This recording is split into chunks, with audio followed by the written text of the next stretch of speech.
There you go, guys. Came home with nothing on the top, upper and lower level, and part of the bottom level here. Sold everything else. Okay, let me lock up New Junior. Still got the ice in here for 2 days. Pretty cold trip. Okay, guys, let's look at some of the stuff I got. This right here is the original tire from the Arco bike. The one next to it, you can see is wider. This was the original tire I had put on the Cat. The one next to that, now this is a 13. This has the weird sizes you don't understand. This one here that we've been marking it up with is a 13 by 5 by 6. 13 tall, 5 inches wide, 6-inch rim. This one here is a 15.66. Okay, want to know what a 15.66 looks like on the back of the bike? That's what it looks like, guys.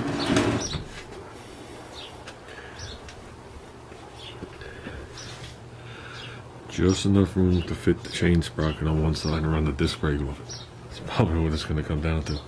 Unless I do an external brake disc, which I might, because I just like the coolness of it. This is a different brand than that one.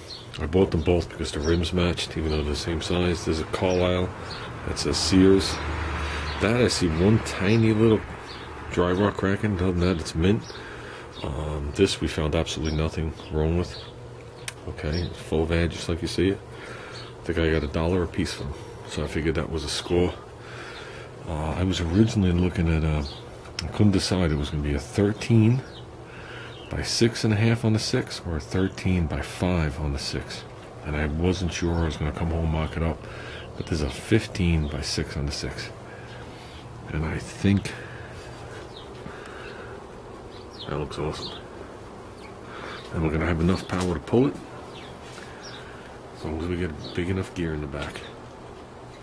So I'd really still like to use a racing go-kart gear setup in it, and I would have to put the disc on the outside over here. I don't think it would fit. I could see, I mean, I'll go down to, you know me, I'll go down to less than 1/4 of an inch, 1/8 of an inch, that'd be fine for clearance, but right this second I'm not sure. The hub is 3/4 in this. This is a 5/8 rod, so it lands pretty much right where it's going to be, even though that's not the setup we're using, as you guys know. And I didn't measure that rim, but I think that rim is 5 inches wide, which means it'd be identical to the aluminum bad boy that we're going to mount it on, which I think would be perfect on this. So that, I think that was an ultimate score, better than Rubin's 4 crushed, rotted, and destroyed rims for $650. So, like I said, 1966 2-horse complete. Landed that for $10. A parts 2-horse that we're going to convert to a 3-horse. Look forward to that for $5, which isn't nearly a good deal as this. But I figured it was complete, minus the carb and stuff, and had a good pull cord on it. $5, I couldn't go wrong. Here's the other $1 tire. Landed a methanol engine with a mint tank. This was all together with a mint tank, a nice alcohol carb, a 2-stage header. Look at the size of the opening. Someone ported this thing almost to the bolts.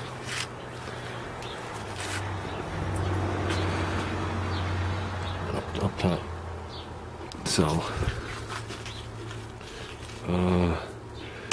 got this thanks to, I can't remember his name, but thanks to someone I deal with on the old mini bike forum for $25. Complete. I nabbed an aluminum chain guard for one of these engines, whatever engine you want to put it on, for $1. I nabbed 2 of them. I gave one to the other guy. We got the Hoosier slicks, mint, no dry rot, no cracks, no nothing, that we used this year. Okay, those will replace the Goodyear street slick things that I had that have no treads left on them. And I got that guy all the way down to 20 bucks for $50. That was classic. Then we have, anybody recognizes this, the Rubin compressor. I didn't verify the size of the engine yet. I know it's a big block, so it's a 4 or a 5. This is not the original cover. 4 horses like this. The 5 is bolted on. This is not the original cover. Not only is it the wrong color, but it's got the notches cut out in it for being either on a push mower or a riding mower with a carburetor stuck through. So we will determine, I'm just going to determine it by the stroke. That should be good enough because 4 and 5s have different strokes. So picture this thing. Ooh, Ruben, you didn't tell me the lens was broken. I want my money back. So you'll see this thing up and going. Like I said before, I might just unbolt this real quick and toss on the flood motor and let the flood motor do some duty. He gave me that generator he took apart a couple of years ago. If I'm not mistaken, he got it running, but I think it needs to be, I think it needs some work, as he was saying. They had the year-old yard machine, MTD, 21-inch, 98cc, 2-cycle snowblower for my father-in-law for 50 bucks. That was the steal in my eyes. I didn't price it, but that's got to be close to a $400 unit, I would think, close, with tax.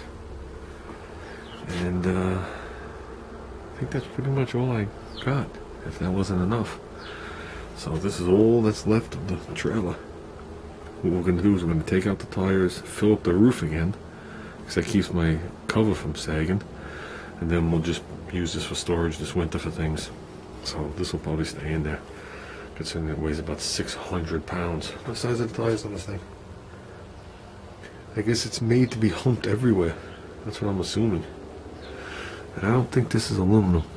I gotta check it. I think that's cast iron, but I'm not sure. So